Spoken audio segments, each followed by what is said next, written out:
Okay. Good morning, everybody. This is Mike Ramsey. I am the Director of School Connectivity. Online with us, Roxy Miller, our team lead. I'll go through all the team introductions. Thank you for pulling that slide up. Here's the overview of what we're going to talk about during this session. We're going to talk about the team. There's going to be changes with the contact for the contracts. We're going to walk through the Category 2 workflow. Then we're going to talk about our reflection time, about what went well last year, what could be better from last year. We'll go through vendor processes and the DPI Cat2 processes. Next slide, please. At any point, please either put a question in the chat or speak up and we can clarify things. All right, as I said, I'm Mike Ramsey, the Director of School Connectivity. Roxy Miller, who you saw up at the front, she's the E-rate team lead, and she's also going to be taking over the primary contract lead for all of the Category 2 contracts. Feel free to still reach out to me. I'm not going anywhere. My horizons are expanding, or it's a cliff, depending on how you look at it. We've got Sue Boris, who I think you can see her camera on there. She's on here. We've got a new E-rate person, Adam Benjamin. He'll be starting on Monday. I believe he's on the call. And he'll be helping out, and then we've got a fourth E-rate person that we're trying to fill that position. If you know anybody really good, let us know. All right. So Category 2 workflow. I'm going to turn this over to Roxy to kind of drive this. Okay, so what we want to do is go through with you exactly how our Cat2 workflow works with our Category 2 State Master contracts. We know some of you are used to this process, but there's some of you who also are new. This is how we train our applicants, charter schools and school districts, and we want you to receive the same training so that you're all on the same page, so that when they tell you, well, this is what they told us and this is what we need, then you have heard it from us as well. First of all, they're going to ask you for a quote, okay? As part of the mini bid process, they have to ask everybody that can offer X widget for a quote, whether it works with their current system or not. It's being asked of you to respond within a certain time frame, and I'll pull up the mini bid in just a second, with no bid, and that's in an email. I'm not going to bid on this, and that's perfectly fine, perfectly acceptable. Or send them a quote. Okay? So let me pull up the mini bid.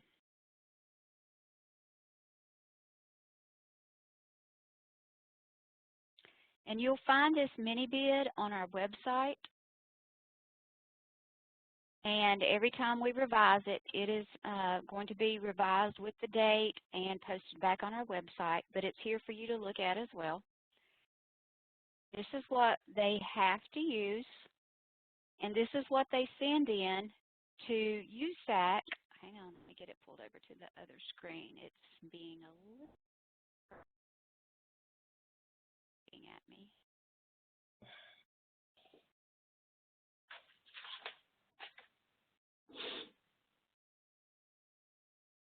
She'll move. Here we go.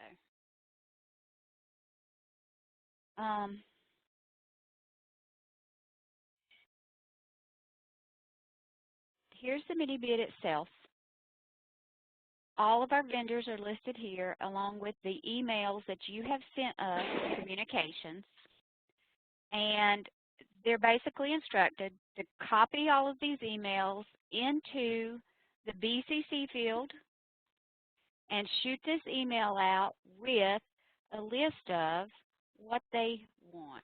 And let me see if I can get this. This, for some reason, just isn't cooperating this morning. There's some more sheets back here, instructions on it. But there is an instruction sheet. Why this thing has decided it's not going to play nicely for me. But there's an instruction sheet that says, this is what I want, this is my preferred brand, and they list everything, switches, access points, UPSs, cabling, so forth and so on, and then they shoot this email off. Your job as a vendor, if this comes to you, is to look at this and decide if you're covered under contract for any of these items, and then decide if you're going to bid. And then you shoot back to them a no bid or a quote for the things that you can bid on. And this is what they fill out and evaluate your bid on to determine who they're going to go with for the purchase for E-rate. And because these are state master contracts and they don't do a 470 and do the whole RFP and the big bid, this is what is looked at for competitive bidding at the USAC level. So they really need more than one bid. And in some instances, we're only getting one, maybe two bids when we have, you know, multiple vendors for these products. So we ask that you really look at this, and if you can bid on these products, to send these bids out to these applicants. So I also ask that you look at these emails on this. If these are correct, that's great. If they're not, if some of these folks are no longer with you guys, send me corrections so that I can fix these up for you. It's replaced. But that's what those look like. So think about this really hard. No bids are difficult for our applicants. They need as many quotes as they possibly can get. After the mini bid is done, after the evaluations are done, and they're going to send a letter of intent to their winning bidder, and they're going to ask you for a final quote with our DPI contract numbers on it and an item 21.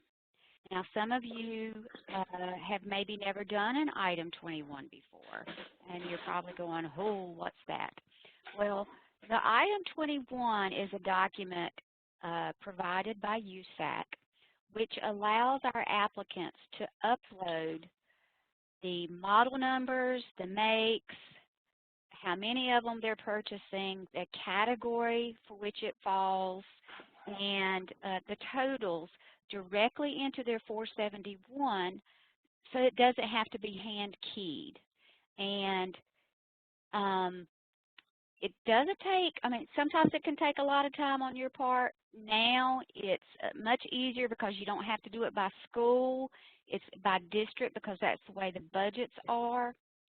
So we are requiring that you send item 21s to your applicants with the final quote with our DPI contract numbers on them.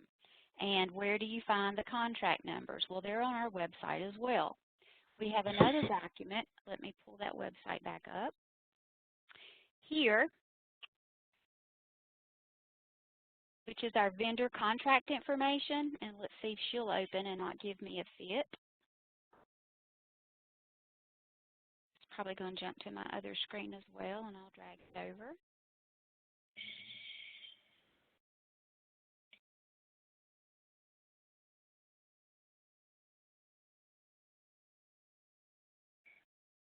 This document has all of the contracts for the resellers. And this is the contract number in column F that we're referencing. Okay? Because when they go to file their 471, this is the number they're looking for. Okay? The difference between this number here, the contract ID, is when we enter this contract record into EPC, this is the number that's automatically generated by the EPC system inside of the USAC portal. But this is the contract number that we assign each of your contracts. So each reseller underneath the OEM has a different contract number. So each time the OEM drops one reseller and adds another, we go in and add that contract into EPC and give you that new contract number. So see, I think we're already up to 86 since we started these. So they're all listed here, and you can find what your contract numbers are. So we ask that you put those on your quote, okay? So it's not our 470 number, and it's not your spin number, but it's this contract number right here. And each of your resellers has their own contract number. And if you have any questions about which one you should use, because some of you have multiple ones depending on what the product is, and you need to be very, very careful about which one you're using. So that's what that contract number is, okay? All right, so back to what we were talking about.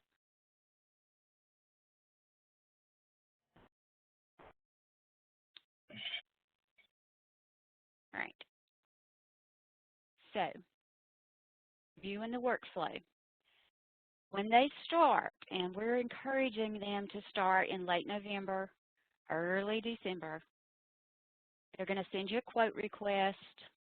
You're going to respond with no bid if you must, a quote if you can within 2 weeks, okay?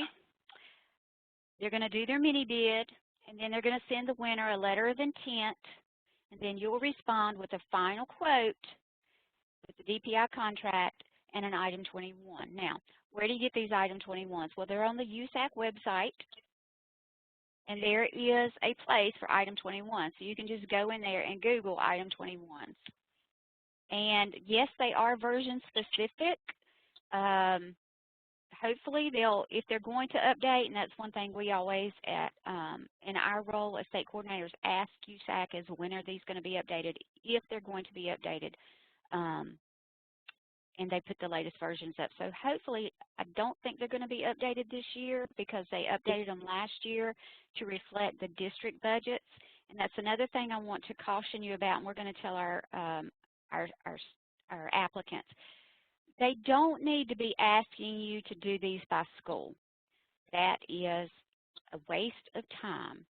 Back when we had to do school budgets, yes, it made a little bit of sense, but now it does not because they are working on district budgets now. There is no by school budget.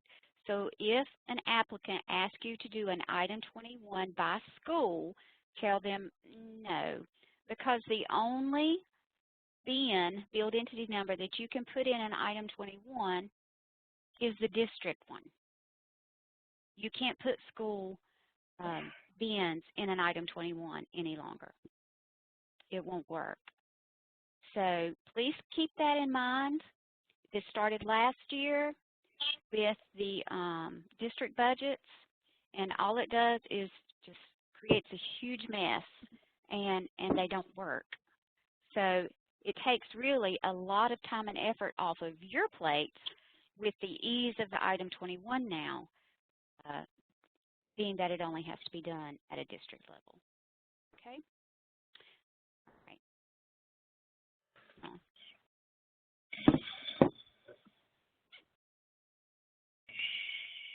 Okay, Mike, I believe this reflection slide is yours.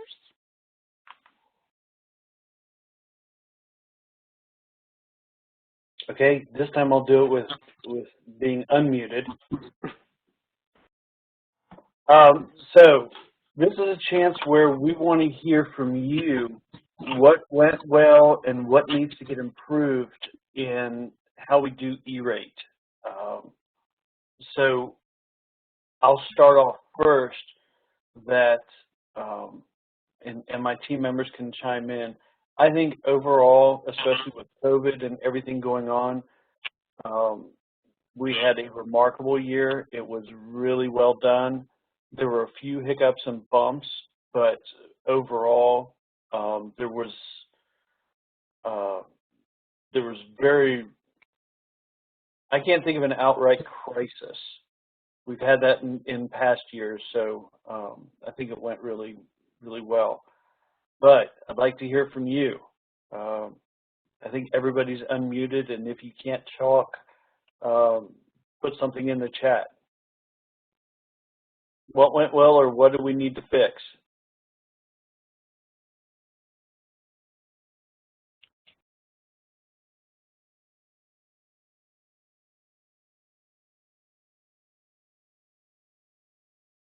Is everyone coffee deprived? They've muted themselves. I'm fixing to hit the unmute all, make them talk. Well, if there's nothing that's gone really well or needs to be fixed, I guess we're satisfied with the level of mediocrity. We get a 3-star evaluation.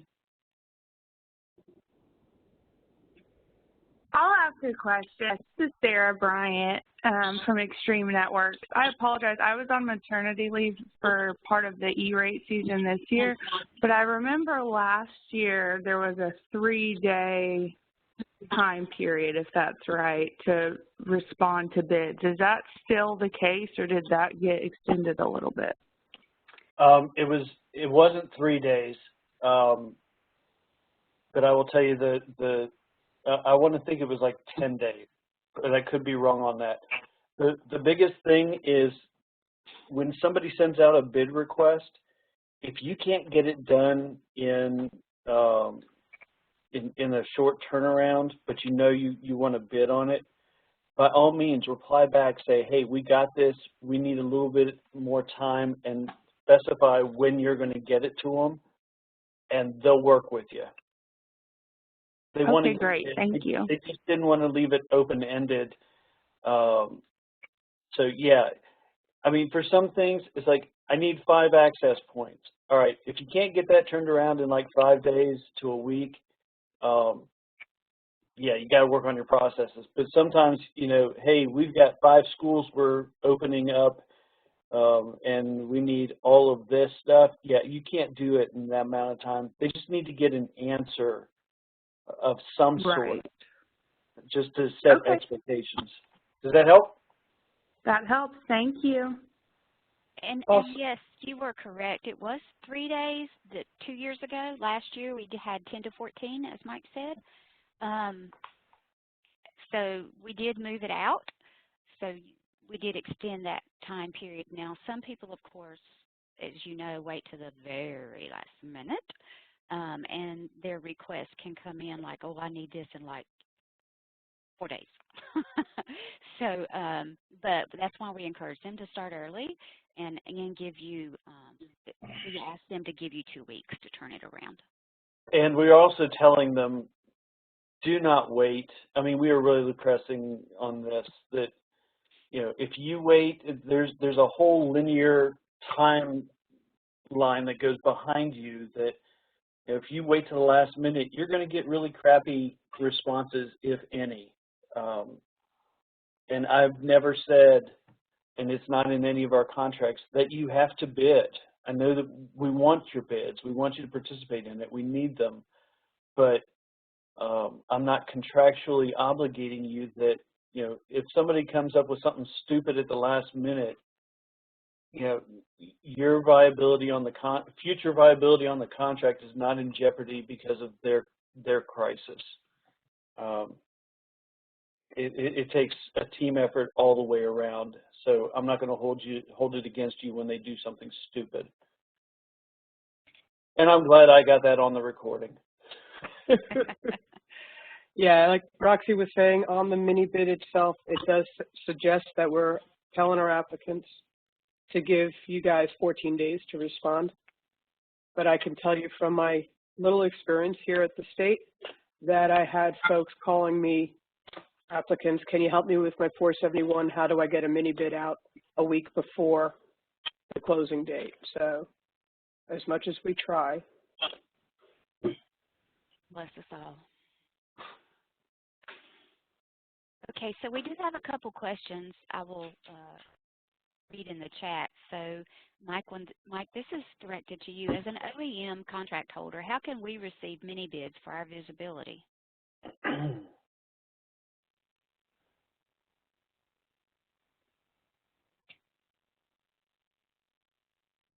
I think that the best, I'm going to think on that. I think the best answer is if the OEM can create a email distribution list for their resellers, so that can you tell which company it is that asked? It's Gavin Lee. Gavin, I'm sorry, I know the name and I can't place where you're at. Let's just say the vendor. It's Juniper, Mike. I'm sorry. Okay, It's Juniper. perfect. Thank you, Gavin. So, yeah, so if it could be a, like, DPI E-rate at juniper.com, and you guys maintain the resellers who get all of those emails, we can certainly do that, and that way you can see, you'll at least see the requests. I don't know, it's going to be on the resellers to reply, include that email address or some other email address to communicate to you what they're actually bidding. At one point, we were trying to come up with a portal where all of the requests would be posted and the schools could see their requests and the vendor responses. The OEM would be able to see, you know, everything that got quoted under them, and it just got, one, COVID massively interfered with that, and it was just so complex to build that and keep up with the E-rate changes that were going on that we've kind of had to put that all on hold, and I don't see that getting revived. But the short answer is, if the OEM wants to do a distribution list, I'd love that, quite honestly, because as you can see from the list, you know, there's 30 plus email addresses that have to get put in, and we're trying to make it as simple as possible so that nobody gets missed. One of the things on audits, USAC will ask, did you ask everybody? And yes, and here's the email that got sent out. That's the only evidence that we have. And keeping up with that list, one of the challenges is if somebody downloads the mini bid process and there's a vendor change in, say, February, somebody may have already, they've got basically an old one. We can't guarantee that they're downloading the latest and greatest, so we really need to make sure everything's locked down by December, really. All right, I think I covered that one. Okay, so if there's nothing else in the reflection, or if you don't want to speak out loud, feel free to email any of us, or we'll give you another email here soon, and you can send us your thoughts. Okay, Mike? Okay, so some of the things that we've had to deal with in the last several months, got some questions. I know that because of COVID and inflation and everything, some vendors have come up and said, hey, there's some pricing changes that need to happen. So on the first thing, we don't need to keep up with the prices on what's coming up for the next E-rate season. We intentionally did the contract as a minimum discount rate so that we wouldn't have to keep up with massive catalogs of hardware. So keep that in mind. Do what you need to do. Just be as competitive as possible. If there are I'm going to go a little bit off script here. For the funding year that we're in the middle of right now, the state budget has been delayed. We expect it to get within the next 2 weeks. We have actually already started doing the Category 2 allocations. We finally got them to move on that, and I know that the lead times on some equipment is getting really, really, really long. So if you know, here's my challenge. We all know that we've got to have it all the gear in by September. If that is going to, hang on, I need to back up a second. Everything has to be in by September for the current funding year that we're in. The schools need to spend their Category 2 funds by the end of June, or it gets reverted back to the state, and I lose control of it. So please, if you know that lead times and deliveries are going to go, please reach out to us ASAP so that we can know what's going on and we can communicate it. I'm trying to get the legislature to allow our Category 2 funds to carry over from one year to another, but right now, the way they're classified, if they're not spent, then they revert. We do have a couple of options for relief, but we really need to know by the end of April.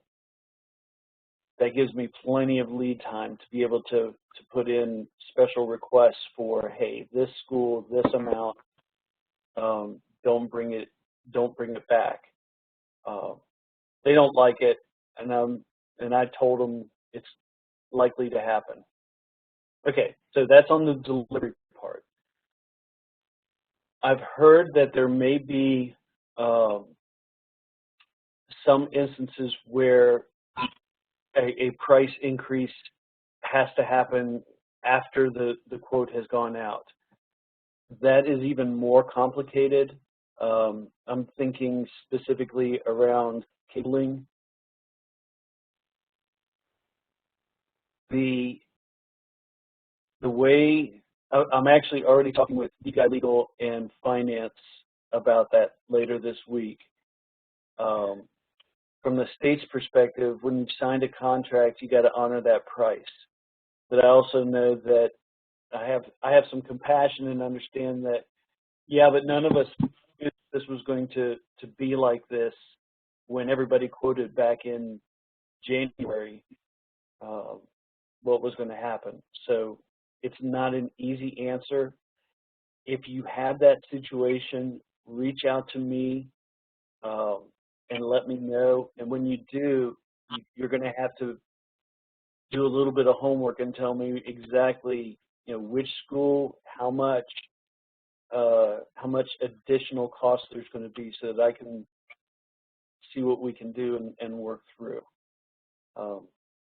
I wish I had a magic pot of money or a printer that I could just create our own stuff, but it's the state. We can only do so much. Any questions so far on that, Roxy, from the chat window, or anybody want to speak up? Nothing in the chat. All right. The distribution list, I kind of hinted on that when we were talking about Juniper. If you need some more ideas on how to make that happen, just let me know. On the eligibility of products, actually, Roxy, you want to drive on this one? Sure, yeah. So just a little bit of a reminder here. We run into some problems sometimes with PIA, which is Program Integrity Assurance, for those of you who aren't aware of that. So it's the review that the applications go into prior to funding. And so the USAC reviewers have the catalogs from the OEMs with the SKUs and the categories. And if what they receive on the applications don't match exactly, and I mean exactly, then it gets kicked back. And so just a word of caution to make sure that the resellers categorize and model number just exactly like it's written in the catalog that goes to USAC. And especially when it goes down onto the item 21, a lot of it, you know, cabling and connectors, that we get that, and the switch widgets, you know, we get those flipped out a lot because these reviewers don't know anything about these parts and these widgets.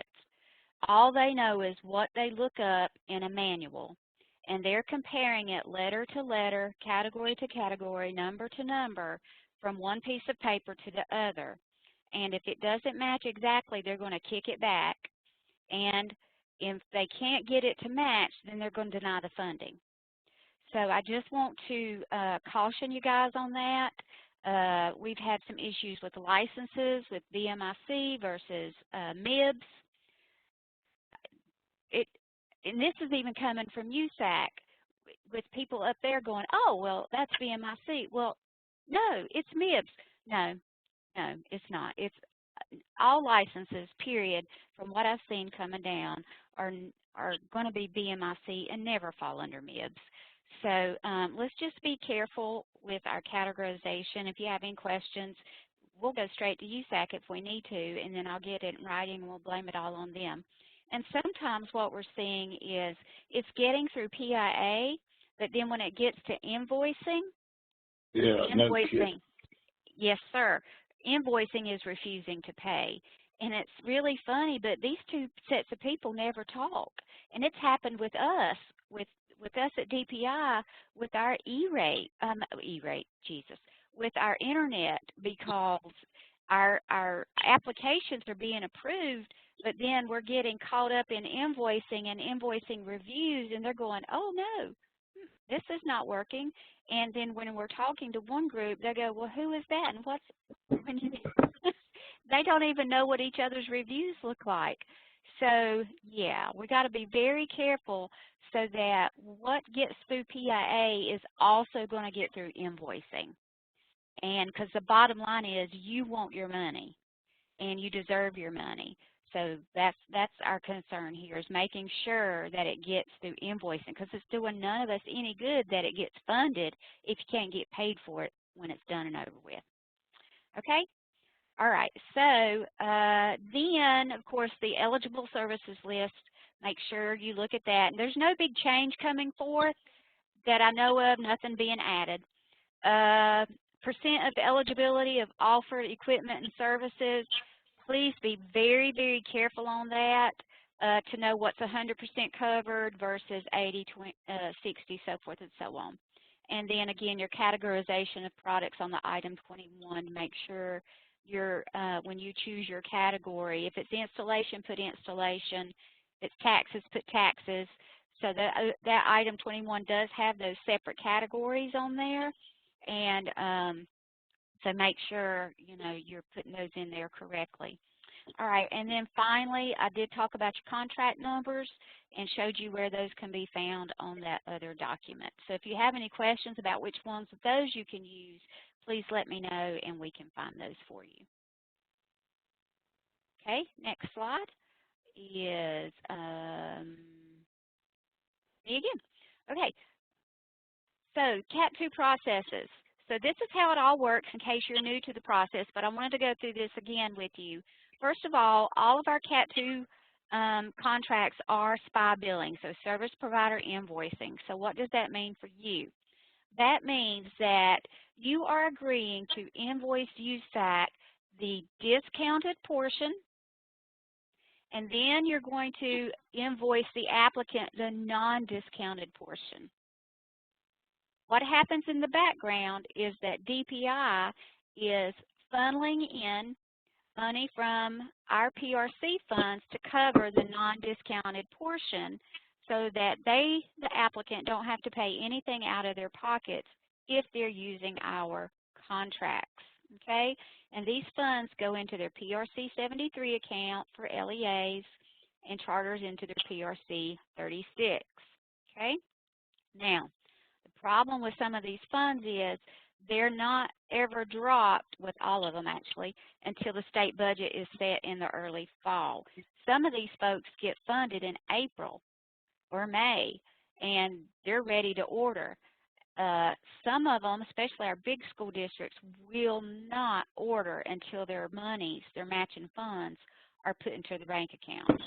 And I will tell you that just happened for our LEAs. Somebody asked in their chat window any updates on the school portions. PRC 73 for LEAs just rolled last week.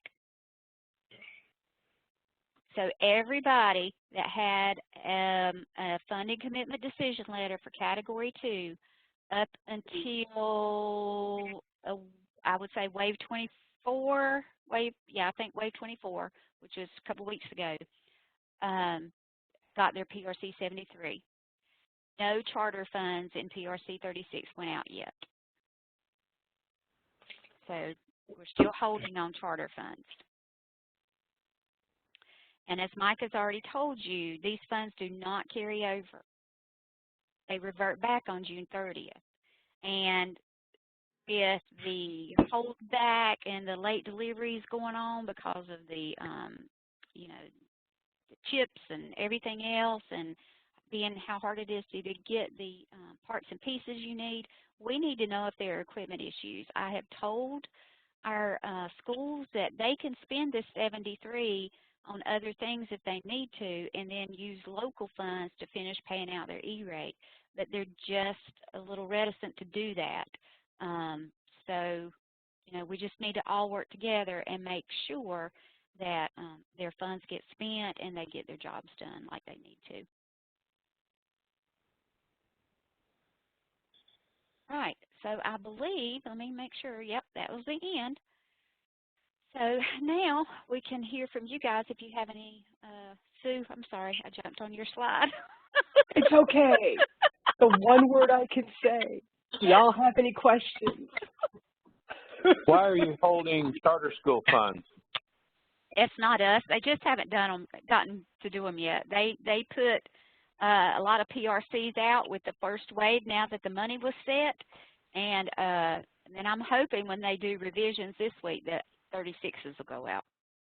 We're not holding them. We sent it all up.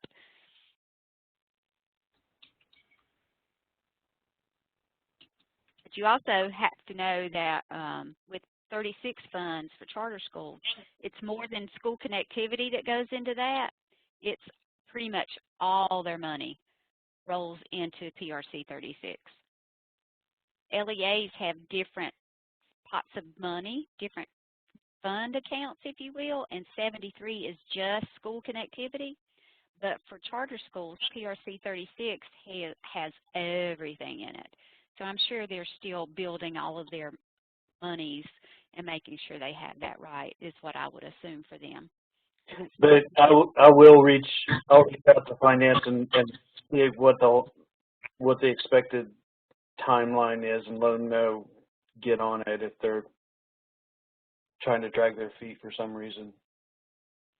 We officially still do not have a budget, and the fact that we got PRC 73 out Yes.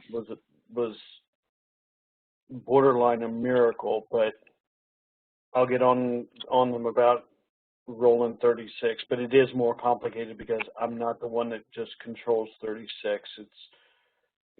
That's all charter school funds go through that. Okay, so we have a question in the chat box. Can a manufacturer add or change resellers to their contract at any time? Yes is the short answer. The longer answer is please don't put me in the middle of something. If there's a reason why, here's the worst case scenario. The OEM isn't happy with a reseller for whatever reason, and they want to pull them off the contract and replace them with someone else. We can certainly do that, but please don't let me be the one that informs that reseller. It's happened. It's very uncomfortable. I get caught in the middle, and it makes me not like that OEM very much. And if they do it again, I will start naming names. And remember, you can only have 5 per the contract rules. Yes, we are limited to 5, and we are not going to expand past that. It's, as you can see, there's already over 36 resellers individually, a total of 86. Is it 86 or 89 E-rate contracts we've got updated? We're at 86 right now. Yeah, we're at 86 right now. So expanding that is going to be, we will not be able to be accurate with it, and we will make a mistake. As good as we are, I just don't want to introduce any risk. So. And it's also if it's an uncomfortable situation, you can always reach out to me or Roxy, and we can deal with specific one-on-ones. And if you don't mind, I would also say it's easier if we do it either prior to or after the filing season, because once we start and you have a reseller already sending bids and involved in the competitive bidding process, oh, yes. It's a little difficult to pull them and put somebody else in there, because then you wind up with 6, because one's already involved in it.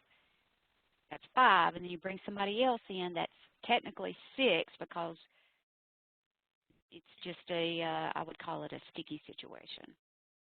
So pre or post, please. Which really means if there's somebody that you want changed for this coming year, do it now. Let's do it now, right? Let's get it wrapped them all, get everything locked in no later than the end of this month. I agree. That's a good time. Thank you, Mike.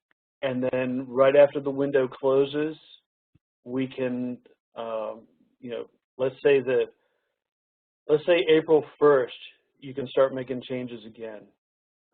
Just know that anybody who quoted business, that business is good.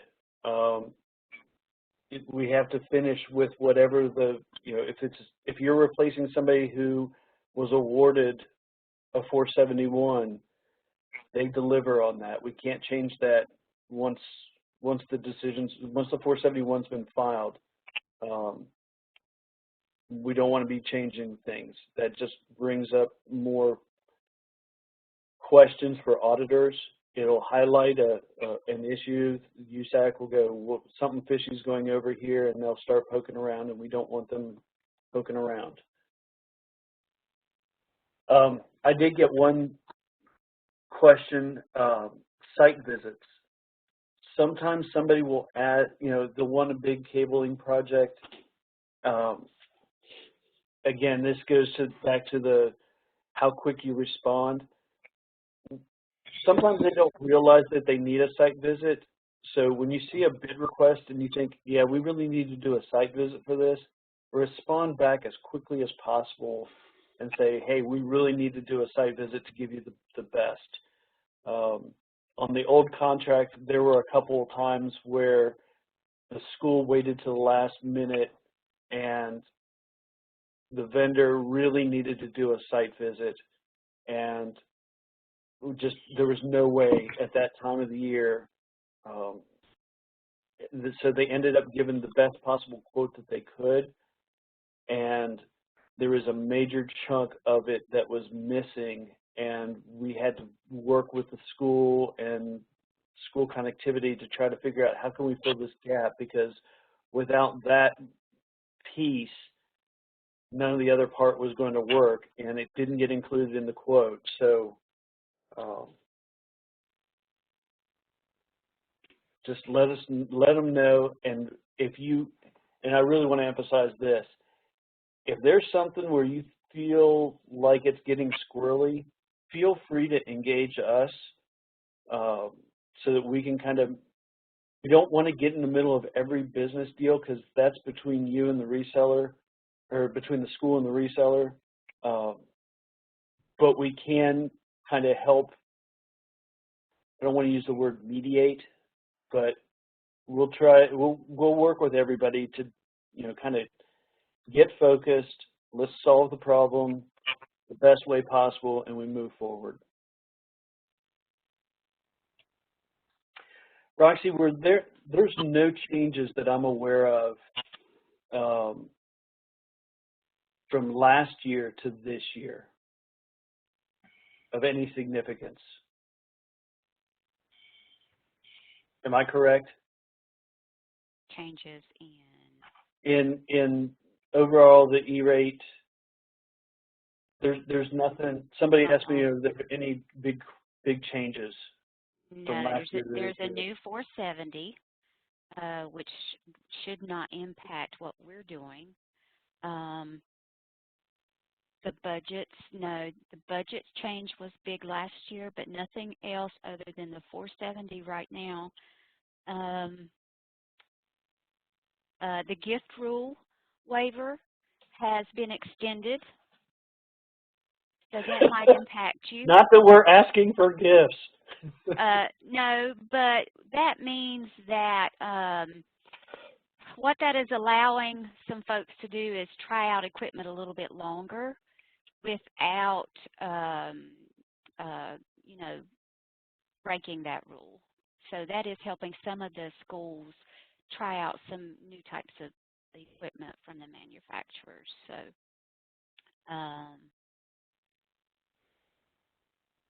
that is true, Gavin. The ESL has not yet been finalized. It usually does not get finalized until early November.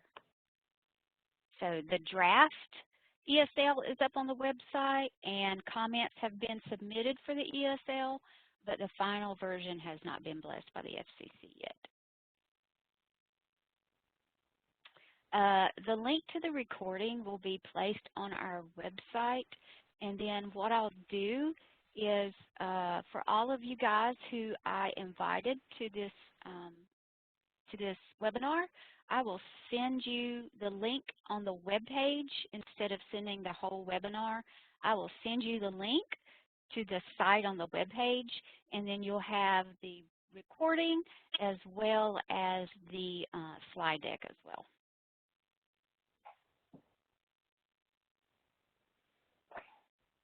Sue?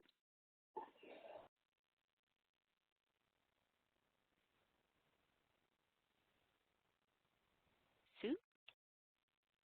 I think she muted herself again. All right, I'll drive it. Okay. So, having technical difficulties. And it's okay, Zoo. I got this one.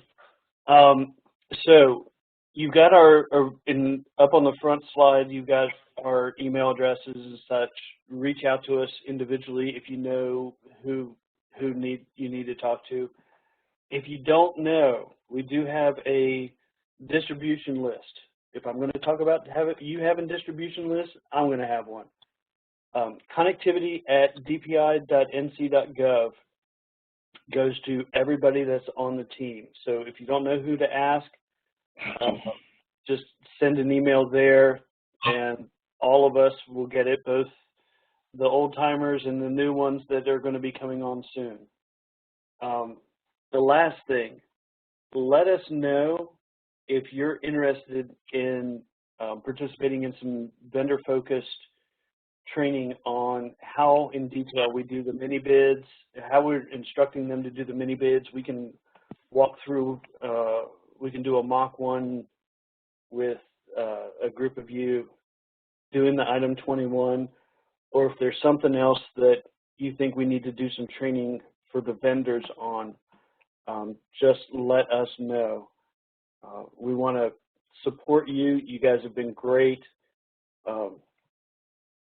I will tell you that I hear a lot from other states, and we even hear it from USAC, that we do a lot of good stuff in North Carolina when it comes to E-rate, and this Category 2 contract with the state picking up the local portion really makes a huge difference, head and shoulders above a lot of other states. So it's not just us, it's you. You guys help make us successful in all of this. And I just want to say thank you for all that you do. Great. Let me add another question. So I've had several about how do we submit changes. And so you can, number one, use the connectivity email, or you can send them directly to me at, let me slow down here, roxy.miller.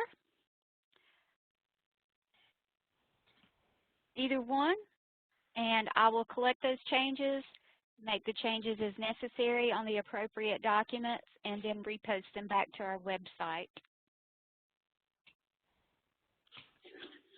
Also, Mike and I both keep an email list together of OEM contacts, and so if there are different contacts that we need to add to that, you can send that to us as well. Those are, not publicized for the resellers and for the mini bids, that sort of thing. But if we need to change anything on those as well, you can send those in too. A simple email, I'm interested in item 21 training. I'm interested in learning more about your mini bid process, or help, I'm totally lost. Sue, Adam, and I, Mike too, be happy to conduct that stuff, especially before we get started in the Category 2 processes. You're welcome to join us in any of those.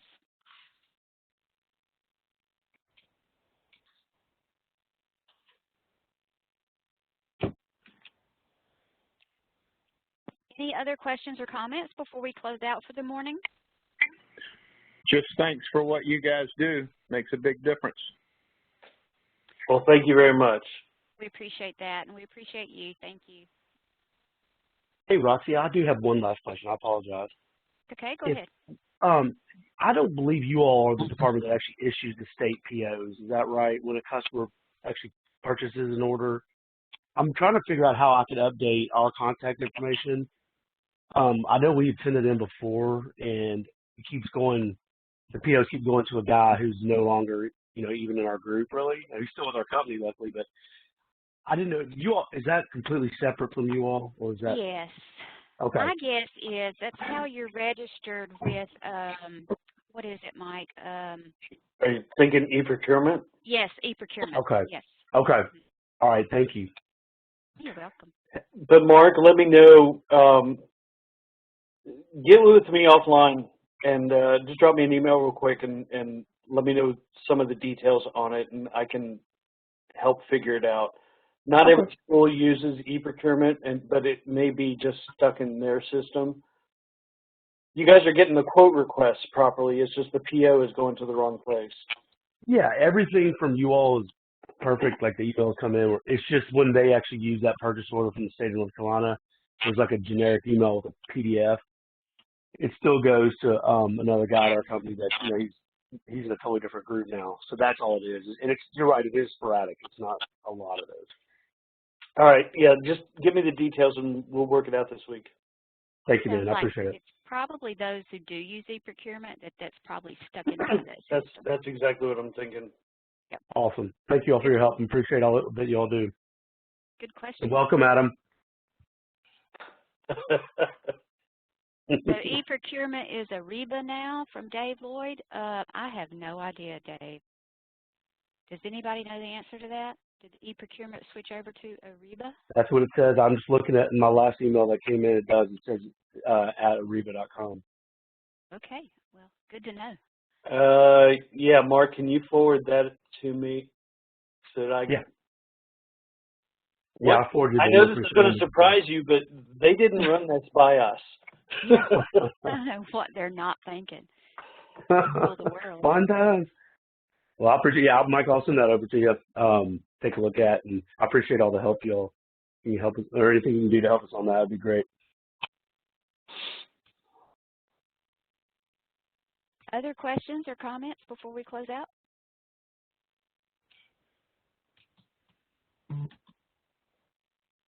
Okay then, so give me a little while to get this recording situated and